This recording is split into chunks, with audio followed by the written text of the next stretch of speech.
এই মাঝ রাস্তায় দাঁড়িয়ে তুমি মানে শিশির আহমেদের বউ ফুচকা খাবে? কখনোই না। সামনে ভালো একটা রেস্তোরাঁ আছে, সেখানে খুব ভালো ফুচকা পাওয়া যায়। সেখানে যত ইচ্ছা ফুচকা খাও, বাধা দেব না। ঝাঁঝালো গলায় বলে শিশির। না না না, আমি এখানেই দাঁড়িয়ে ফুচকা খাবো, কিছুটা চিল্লিয়ে বলে রিক্তা। আর একবার চিৎকার করলে মুখ বন্ধ করে দেব। দাঁতে দাঁত চেপে রিক্তার দিকে ঘুরে বলে শিশির। রিক্তা ভয়ে লজ্জায় চোখ নামিয়ে নেয় শিশিরের চোখ থেকে। শিশির গাড়ি স্টার্ট দেবে এমন সময় দ্রুত গাড়ির দরজা খুলে গাড়ি থেকে নেমে যায় রিক্তা। রিক্তা, ভালো হবে না বলছি, গাড়িতে ওঠো, রাগান্বিত স্বরে বলে শিশির। রিক্তা এক দৌড়ে ফুচকাওয়ালার কাছে গিয়ে বলে, ওই যে নীল গাড়িটা দেখছেন, সেখানে এক প্লেট ফুচকা নিয়ে আসেন। এই বলে গাড়ির দিকে পা বাড়ালো রিক্তা। গাড়ির কাছে আসতেই দেখে আগুনের দৃষ্টিতে তার দিকে তাকিয়ে আছে শিশির। ভয়ে বুকটা কেঁপে ওঠে রিক্তার। আপনি এভাবে তাকিয়ে আছেন কেন? আ আমি তো দাঁড়িয়ে খাবো না। আমি গাড়িতে বসেই খাবো। অনেক কষ্ট করে ভয়ে থেমে থেমে কথাগুলো বলে রিক্তা। গাড়িতে না উঠেই বাহিরে দাঁড়িয়ে আছে সে। শিশির কিচ্ছু বলছে না, শুধু রাগান্বিত নজরে তাকিয়ে আছে রিক্তার দিকে। ফুচকাওয়ালাকে ফুচকা নিয়ে আসতে দেখে রিক্তা গাড়িতে ওঠে। শিশির চোখ ঘুরিয়ে সামনের দিকে তাকায়। ফুচকা হাতে নিয়ে শিশিরের দিকে অসহায় দৃষ্টিতে বলে, 50 টাকা দিন। আমি কথা দিচ্ছি বাসায় গিয়ে প্রথমে আপনার টাকাটা দিয়ে দেব। ভ্যাবা জায়গা খেয়ে যায় শিশির। দ্রুত মানিব্যাগ থেকে 100 টাকার নোট বের করে ফুচকাওয়ালাকে দেয় শিশির। ফুচকাওয়ালা 50 টাকা ফেরত দিতে চাইলে শিশির তা নেয় না। ফুচকাওয়ালা চলে যায়। টাকা আমি দেব ঠিক আছে, কিন্তু বাসায় গিয়ে দিয়ে দেবে, এটা কেমন কথা? ভ্রু কুঁচকে বিরক্তি ভাব নিয়ে বলে শিশির। রিক্তা মুখে ফুচকা পুড়ে চেবোচ্ছে। চিবুতে চিবুতে অনেক চেষ্টা করে শিশিরের কথার উত্তর দিতে পারছে না। শিশিরের হাসি পাচ্ছে রিক্তার কাণ্ড দেখে। একদম বাচ্চা মেয়েদের মতো ফুচকা মুখে পুড়ে চোখ মুখ খিচে চিবুচ্ছে। কোনো মতে ফুচকা একটা খেয়ে বলে, আগে খেয়ে নিই, তারপর আপনার সাথে বকবক করব। এই নিন, আপনিও একটা খান। এটা বলেই জোর করে শিশিরের মুখে ফুচকা একটা পুড়ে দেয়। শিশির চোখ মুখ খিচে ফেলে, কারণ শিশির আগে আর কখনো ফুচকা খায়নি। শিশিরের পছন্দ চটপটি, কিন্তু সবসময় খাওয়া হয় না। খুব কমই খাওয়া হয় শিশিরের এসব বাহিরের খাবার।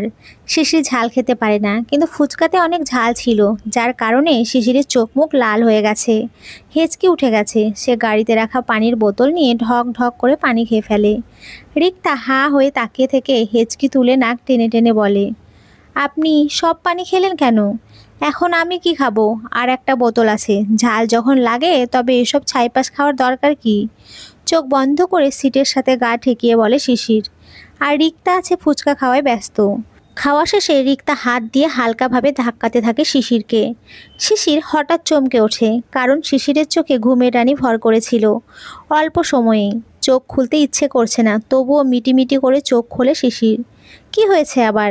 রাতেও লাইট জ্বালিয়ে রেখে ঘুমোতে দাওনি? আর এখনও জায়গাটা দেখুন। শিশিরকে পুরো কথা বলতে না দিয়ে হালকাভাবে বলে রিক্তা।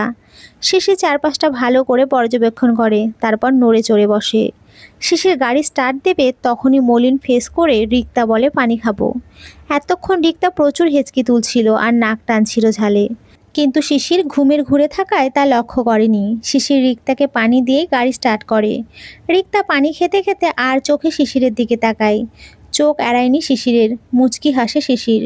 গাড়ি চলছে, শিশির একটু পর পর এক হাত দিয়ে রিক্তার মাথায় হাত বুলিয়ে দেয়, কারণ রিক্তা শিশিরের কাঁধে মাথা রেখে ঘুমোচ্ছে। কি অদ্ভুত সুন্দর লাগছে ঘুমন্ত রিক্তাকে। নাকটা লাল হয়ে আছে এখনও, ফুচকা আসলেই বেশি ঝাল ছিল। শিশির রাস্তার একপাশে খালি জায়গায় গাড়ি থামায় আর অপরূপ নয়নে দেখতে থাকে রিক্তার ঘুমন্ত মায়াবী মুখটা। এই ফাঁকে কয়েকটা সেলফি তুলে নেয় দুজনের। রিক্তা একটু নড়ে চড়ে উঠতে শিশির চোখ ঘুরিয়ে নেয় রিক্তার দিক থেকে।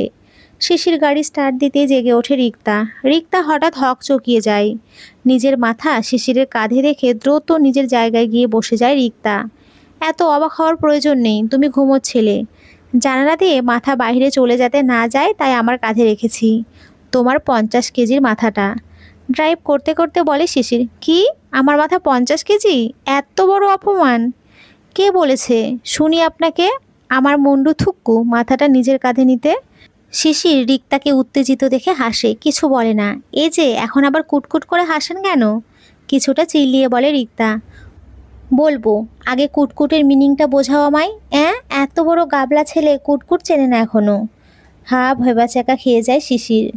এখন আবার এই কোন নতুন শব্দের আবিষ্কার করলো এই মেয়ে? গাবলা আবার কি? ওই চুপ, একদম আর একটা কথা বললে এই মাঝ রাস্তায় রেখে চলে যাব। এক তো এত মাইল দূরে বাসা তোমাদের, তার উপরে সারা রাস্তা ধরে তোমার অত্যাচার, ঝাঁঝালো গলায় বলে শিশির ড্রাইভ করতে করতে। শিশিরের রাগ দেখে রিক্তা শান্ত গলায় বলে, আর কতক্ষণ লাগবে? আরও পাক্কা আধা ঘন্টা লাগবে। 1.5 ঘন্টা হয়েছে মাত্র, যেতে লাগে 2 ঘন্টা। 3:30 বের হয়েছি আমরা, আর এখন বাজে 5টা। কিছুটা বিরক্তি ভাব নিয়ে বলে শিশির। রিক্তার ইচ্ছে করছে শাড়ির আঁচল দিয়ে শিশিরের কপালে জমে থাকা বিন্দু বিন্দু ঘামগুলো মুছে দিতে, কিন্তু শিশির কি না কি মনে করে সেটা ভেবে হাতে হাত গুটে বসে আছে। সন্ধ্যা হয়ে আসছে, পশ্চিম আকাশটা কেমন লাল বর্ণে সেজে আছে। আকাশটা আজ অন্যরকম সুন্দর লাগছে রিক্তার কাছে। রিক্তা জানালা দিয়ে প্রকৃতির এই সৌন্দর্য উপভোগ করছে। শিশির হালকা সুরে ডাকে রিক্তাকে। রিক্তা তাকায় এক নজর শিশিরের দিকে, আবার বাহিরের দিকে চোখ ঘুরিয়ে নেয়। রিক্তা, এবার বেশ জোর গলায় ডাক দেয় শিশির। ভড়কে যায় রিক্তা। জি। কিছুটা থেমে থেমে বলে রিক্তা। জানালা বন্ধ করো, সন্ধ্যা হয়ে আসছে। তো কি হয়েছে? শুনবে না তো আমার কথা? না, শুনবো না। বউ, আমার না সেই মিষ্টিটা খেতে ইচ্ছে করছে গো আবার। গাড়ি থামিয়ে রিক্তার দিকে নেশালো নয়নে তাকিয়ে বলে শিশির। রিক্তা ঢোক গেলে বোনাস পর্ব দেব, তবে একটা শর্ত আছে। রিক্তা দ্রুত গাড়ির গ্লাস উঠিয়ে দিল। শিশির বাঁকা হেসে গাড়ি চালাতে শুরু করে আবার। 30 মিনিটের মধ্যেই তারা পৌঁছে যায় সূর্যমুখী হাউস, মানে রিক্তাদের বাড়ি। রিক্তা গাড়ি থেকে নামছে না, গাড়ির জানালা দিয়ে ঘরের দিকে তাকিয়ে আছে ছল ছল চোখে। খুশিতে রিক্তার চোখ ভরে গেছে পানিতে, চোখ এড়ালো না শিশিরের। শিশির গাড়ি থেকে নেমে রিক্তাকে সামনে গিয়ে দাঁড়িয়ে বলে, এখন কি ঘরের বাইরে দাঁড় করিয়ে রাখবে নাকি এতক্ষণ জার্নির পরেও? ঘোর কাটে রিক্তার। এতক্ষণ যেন বাড়ির মায়ে একটা ঘোরের মধ্যে ছিল সে। রিক্তা দ্রুত গাড়ি থেকে নেমে বলে, না না, মানে আসুন আসুন আসুন না। এক হাতে মোবাইল আর অন্য হাত দিয়ে শিশিরের আঙুলের ভাঁজে আঙুল গুজে শক্ত করে হাতটা ধরে রিক্তা। আরে কি করছো? তোমার এক্স দেখলে কান্না করবে তো আবার। চাপা কণ্ঠে বলে শিশির। রিক্তা চোখ রাঙিয়ে তাকায় শিশিরের দিকে। শিশির আর কথা না বাড়িয়ে ওভাবে হাত ধরে ঘরের দরজার দিকে পা বাড়ালো।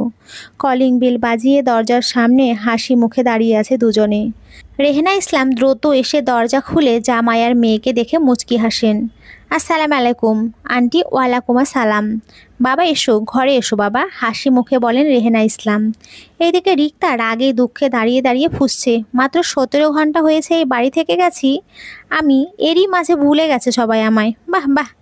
এক প্রকার চিৎকার করে কথাগুলো বলে রিক্তা। বাপের বাড়ি বলে কথা, ইচ্ছে মতো চিৎকার করলেও বাধা দেবে কে? শিশির আর রেহেনা ইসলাম কুটকুট করে হেসে দেয় রিক্তার কাণ্ড দেখে। রিক্তার রাগ আরও বেড়ে যায়। ধপ ধপ করে পা ফেলে একাই ঘরের ভেতরে চলে যায় রিক্তা। রেহেনা শিশিরকে ঘরে নিয়ে যায়।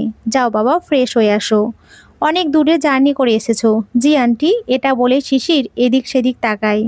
কোন দিকে যাবে বুঝতে পারছে না। আসো, আমি তোমাকে রিক্তার রুম দেখিয়ে দেই। শিশির চুপচাপ শাশুড়ির পেছন পেছন সিঁড়ি বেয়ে 2 তলায় রিক্তার রুমের দিকে যাচ্ছে। এটা রিক্তার রুম, তুমি ফ্রেশ হয়ে নিচে আসো। আমি যাই। রিক্তা সোজা বাবার রুমে চলে যায়। সে জানে এই সময়ে বাবা তারিক ইসলাম নিজের রুমে বসে বই পড়ে। বাবাকে জড়িয়ে ধরে চুপচাপ বসে আছে রিক্তা। বাবাকে ছাড়া এই 17 ঘন্টা 17 বছর মনে হয়েছে রিক্তার।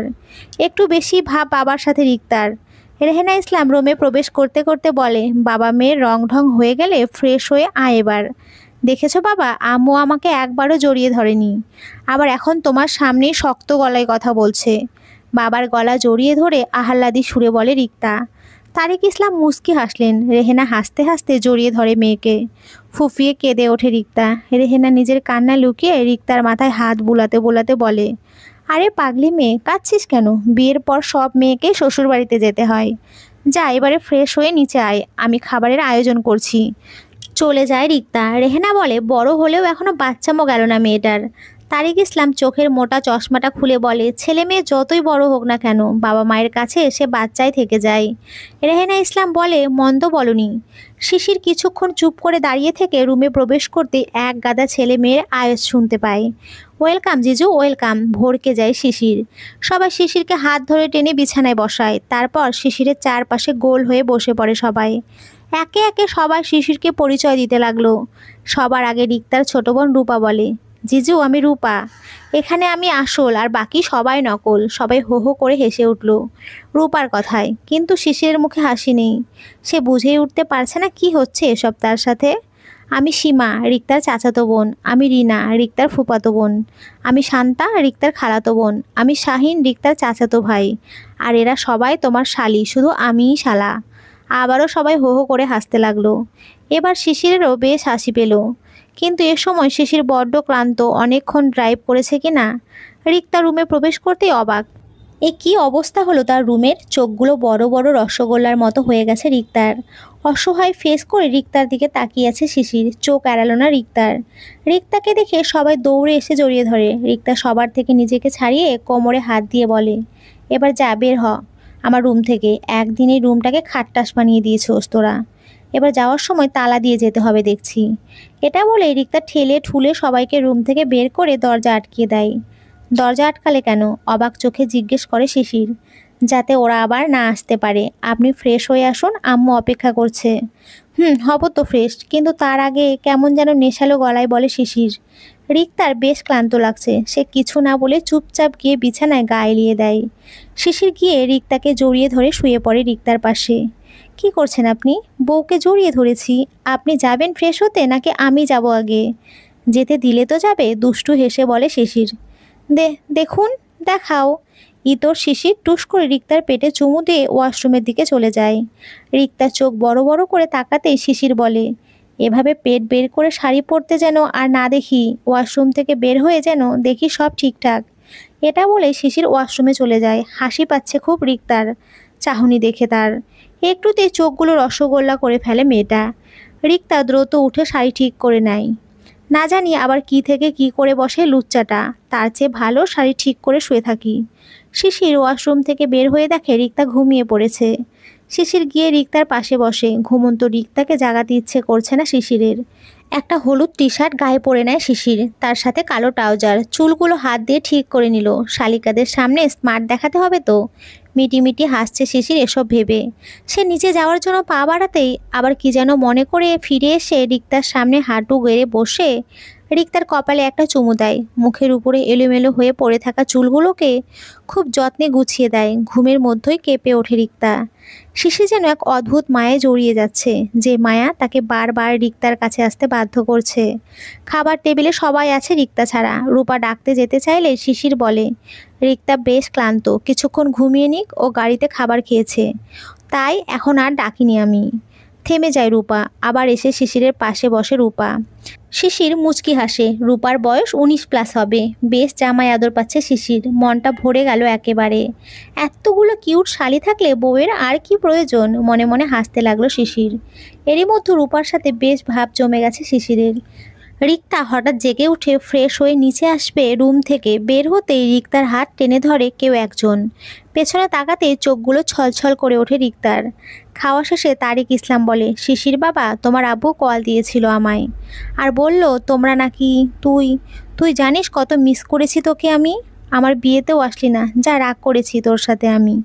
কাটটি। এটা বলেই মুখটা ফুলিয়ে নিল রিক্তা। বান্ধবী স্নেহার হাত ছাড়িয়ে দেয় নিজের হাত থেকে। স্নেহা খুব শক্ত করে রিক্তার গলা জড়িয়ে ধরে বলে, সরি রে, গতকাল আসতে পারিনি, তাই তো আজ চলে আসছি। আসলে আমার ফ্লাইট মিস হয়ে যাওয়ার কারণে আর তোর দুলাভাইয়ের অসুস্থতার কারণে তোর বিয়েতে আসা হলো না রে। এবার আর রাগ করে থাকিস না জানু আমার, আবার সন্ধ্যার ফ্লাইট ধরতে হবে আমাকে। ফিক করে হেসে দেয় রিক্তা। শক্ত করে জড়িয়ে ধরে দুজন দুজনকে। এই একজন স্নেহা ছাড়া আর কোনো বান্ধবী নেই রিক্তার। তবে মাঝখানে 2 বছর স্নেহার সাথে রিক্তার কোনো যোগাযোগ ছিল না। চল নিচে যাই। এটা বলেই রিক্তা স্নেহার হাত ধরে ডাইনিং টেবিলের দিকে পা বাড়ালো। রিক্তা তো জানে না তার জন্য কত বড় সারপ্রাইজ অপেক্ষা করছে। খাওয়া শেষে তারিক ইসলাম বলে, শিশির বাবা, তোমার আব্বু কল দিয়েছিল আমায়, আর বলল তোমরা নাকি হানিমুনে যাচ্ছ। জানি না তো আব্বু, এই বিষয়ে তো কিছু বলেনি আমায়। রিক্তা নিচে আসতেই হানিমুনের কথা শুনে ডাইনিংয়ের দিকে দৌড় দিল। স্নেহাও পেছন পেছন গেল। রিক্তা এসে ওর আব্বুর গলা জড়িয়ে ধরে বলে, সত্যি আমরা দেশের বাইরে যাব? হ্যাঁ মা, সত্যি, হাসতে হাসতে বলে তারিক ইসলাম। কোন দেশে যাব আমরা? বাবাকে ছেড়ে শিশিরের দিকে তাকিয়ে প্রশ্ন করে রিক্তা। শিশির হাত ধুয়ে গামছাতে হাত মুছতে মুছতে বলে, জানি না তো আমি। রিক্তা মুখ গোমড়া করে দাঁড়িয়ে থাকে। তারিক ইসলাম মুচকি এসে বলে, কানাডা যাবি। খুশিতে লাফ দিয়ে ওঠে রিক্তা। শিশিরকে জিজ্ঞেস না করে কিছু না ভেবে রিক্তা হ্যাঁ বলে দেয় বাবাকে। কারণ সেই ক্লাস 5 থেকে রিক্তার স্বপ্ন কানাডায় নাগরা জলপ্রপাত দেখার। হয়তো সবারই মনে আছে কম বেশি ক্লাস 5-এর বাংলা বইতে নায়াগ্রা জলপ্রপাত নিয়ে একটা লেখা ছিল। ছোটবেলার স্বপ্ন পূরণ হতে যাচ্ছে সেই খুশিতে রিক্তা সবার সামনে জিঙ্কু ডান্স মেরে দেয়। সবাই হো হো করে হেসে উঠতেই রিক্তা হঠাৎ লজ্জা পেয়ে মাথা নিচু করে ফেলে। আর চোখে শিশিরের দিকে তাকাতেই দেখে শিশির রাগে নাক কান লাল করে ফেলেছে। শিশিরের রাগকে পাত্তা না দিয়ে এত বড় খুশির সংবাদটা বান্ধবী স্নেহাকে দেবে বলে খুব হাসি মুখে পেছন ফিরে তাকায় রিক্তা। কিন্তু স্নেহা কোথাও নেই। রিক্তা দৌড়ে গিয়ে পুরো ঘরে খুঁজে আসলো, কিন্তু কোথাও নেই স্নেহা। চিন্তায় পড়ে গেল রিক্তা, আর সবাই অবাক চোখে দেখছে রিক্তার কাণ্ডগুলো। স্নেহা এসি গাড়িতে বসেও ঘামছে। 3 বছর পর এ কি দেখলাম আমি? নিজের চোখে বিশ্বাস করতে পারছি না আমি। পুরো শরীর কাঁপছে স্নেহার, মাথাটাও ঝিম ধরে আসছে। স্নেহা কাঁপা কাঁপা হাতে মোবাইল নিয়ে তার স্বামী নয়নকে কল দেয়। রিক্তা দাঁড়িয়ে আছে তার রুমের ব্যালকানিতে। স্নেহার এভাবে না বলে চলে যাওয়াটা বড্ড ভাবাচ্ছে রিক্তাকে। হঠাৎ পেছন থেকে শিশির এসে হুঙ্কার দিয়ে ওঠে, আমাকে জিজ্ঞেস না করে কোন সাহসে কানাডা যাওয়ার জন্য লাফিয়ে উঠেছো এভাবে? কমন সেন্স বলতে কি কিচ্ছু নেই তোমার? হঠাৎ ভড়কে যায় রিক্তা। কি বলবে বুঝতে পারছে না সে। শিশির হঠাৎ সামান্য বিষয় নিয়ে কেন রেগে গেল বুঝতে পারছে না রিক্তা। আপনি এ কেমন করছেন? কেন হঠাৎ? কিছুটা থেমে থেমে ভয় বলে রিক্তা। তো কি তোমার মাথায় নিয়ে নাচতাম কানাডা যাওয়ার খুশিতে? রাগে চোখ মুখ লাল করে চিল্লিয়ে বলে শিশির। আপনি এভাবে চিৎকার করে কথা বলছেন কেন? কেউ শুনে ফেলবে তো। তো আমার কি, কেউ শুনলে? শুধু কি তুমিই পারো চিল্লাতে, আর কেউ পারে না? রিক্তা বুঝে গেছে এই মুহূর্তে শিশিরের সাথে কথা বলাই বেকার, তাই সে চুপচাপ সেখান থেকে চলে যেতে নিলে শিশির শক্ত করে ধরে ফেলে রিক্তার হাত, আর একটানে নিজের খুব কাছেই নিয়ে আসে। ভালো করে শুনে রাখো, আমরা কানাডা যাচ্ছি না। পৃথিবীর আর যে দেশেই বলো নিয়ে যাব তোমায়, কিন্তু কানাডায় নয়। দাঁতে দাঁত চেপে কথাগুলো বলে শিশির। রিক্তা ভয়ে একদম চুপ হয়ে আছে। শিশির রিক্তার হাত পেছনের দিকে মুচড়ে ধরার কারণে বেশ ব্যথা পাচ্ছে সে। যদিও ভয়ে কিছু বলছে না রিক্তা, তবুও মুখে স্পষ্ট ফুটে উঠেছে ভীষণ ব্যথা হচ্ছে ওর। চোখ এড়ালো না শিশিরের। হুট করে ছেড়ে দেয় শিশির রিক্তাকে। রিক্তা চুপ হয়ে নিচের দিকে তাকিয়ে হাত দুটো বুকে জড়িয়ে দাঁড়িয়ে আছে। যাও শুটকি ভাজি করো, বেশি করে পেঁয়াজ দিয়ে আমার জন্য, রাতে শুটকি ভাজা দিয়ে ভাত খাবো। শিশিরের এমন কথায় মাথা তুলে তাকায় রিক্তা, আর মনে মনে 14 গোষ্ঠী উদ্ধার করে শিশিরের। ইঁদুর কচ্ছপ ভেজে খেতে পারিস না, শুধু শুটকি শুটকি করিস কেন? হ্যাঁ, দুপুরেও দেখলাম শুটকি ভর্তা, আর রাতেও এই ছাই খাওয়ার আবদার। যা না যা, তোর ওই একগাদা গফদের কাছে যা। আমি কেন মরবো শুটকির গন্ধে? মনে মনে এসব বকতে বকতে হাঁপিয়ে গেছে রিক্তা। হঠাৎ শিশির বলে ওঠে, মনে মনে আর কত গালি দেবে আমায়? রিক্তা অবাকের শেষ সীমানায় পৌঁছে গেছে। এই বাচ্চা তো দেখি আমার মনের কথাও শুনে ফেলে, এত জোরে জোরে বললে তো শুনবই। 2 হাত ট্রাউজারের পকেটে রেখে সোজা হয়ে দাঁড়িয়ে বলে শিশির। হাই বাস, এটাও শুনে ফেললো। ধুর, মনে মনে কথা বলেও শান্তি নেই। দাঁড়িয়ে দাঁড়িয়ে ভাবছে রিক্তা। শিশির চুপ হয়ে রিক্তার কাণ্ড দেখছে। শুটকি না হলে কিন্তু আমি ভাত খাবো না, তখন আম্মু তোমায় বকবে। যাচ্ছি। উফ, শুটকিময় জীবন আমার, চিল্লিয়ে কথাটি বলে চলে যায় রিক্তা। শিশির আকাশের দিকে তাকায় আর ভাবে, কি হচ্ছে এসব? কেন মনে হচ্ছে বারবার অতীত সামনে আসতে চলেছে আমার। না, কখনোই না। দ্বিতীয়বার আর কোনো ভুল করতে চাই না আমি। রিক্তাকে নিয়ে অন্যরকম সুখের পৃথিবী বানাতে চাই আমি। রিক্তা মন খারাপ করে পা টিপে টিপে রান্নাঘরে যায়। রান্নাঘরে গিয়ে মাকে পেছন থেকে জড়িয়ে ধরে বলে, আম্মু আজ রাতের জন্য শুটকি ভাজি করিও, বেশি করে পেঁয়াজ দিয়ে। রেহেনা ইসলাম নিজের কানকে বিশ্বাস করতে পারছে না। শুটকি যার 2 চোখের বিষ, সে কিনা আধুরে সুরে বলছে শুটকি ভাজি করতে। কিভাবে সম্ভব? তুই বলছিস শুটকি রান্না করার কথা? দেখি জ্বর টর হলো কিনা। রিক্তার দিকে ঘুরে রিক্তার কপালে হাত দিতে দিতে বলেন রেহেনা। উফ আম্মু, তুমিও না পারো বটে। আমি নয়, তোমার আদুরের জামাই আবদার করেছে শুটকি ভাজি দিয়ে ভাত খাবে। বিরক্তিকর ভাব নিয়ে বলে রিক্তা, আগে বলবি না? রিক্তার এমন অবস্থা দেখে হাসতে থাকেন রেহেনা। নীলি খুব চিন্তায় আছে রে। এক হাতে মোবাইল কানে ধরে মন খারাপ করে বলে শিশির। কেন রে, কি হয়েছে আবার? পিছু টান মানে? কি হয়েছে তোর? বউ প্যারা দেয়? ও হানিমুনে কানাডা যেতে চায়, চোখ মুখ খিজে বলে শিশির। কি? অবাক কণ্ঠে চিৎকার করে বলে নীলি। হ্যাঁ রে, অতীত টানছে আমায়। কিসের অতীত? ব্যালকানির দরজায় দাঁড়িয়ে বলে কেউ একজন। চমকে যায় শিশির হঠাৎ এই কণ্ঠস্বর শুনে। দ্রুত কান থেকে ফোন নামিয়ে চোখ মুখ ভালো করে হাত দিয়ে মুছে নেয় শিশির। চোখ মুছে পেছনে তাকাতেই দেখে তো বন্ধুরা, গল্পটি ভালো লাগলে কমেন্ট করো, তাহলে দ্বিতীয় পার্ট দেবো। তোমরা সকলে ভালো থেকো, সুস্থ থেকো। সকলকে অসংখ্য ধন্যবাদ। নমস্কার বন্ধুরা।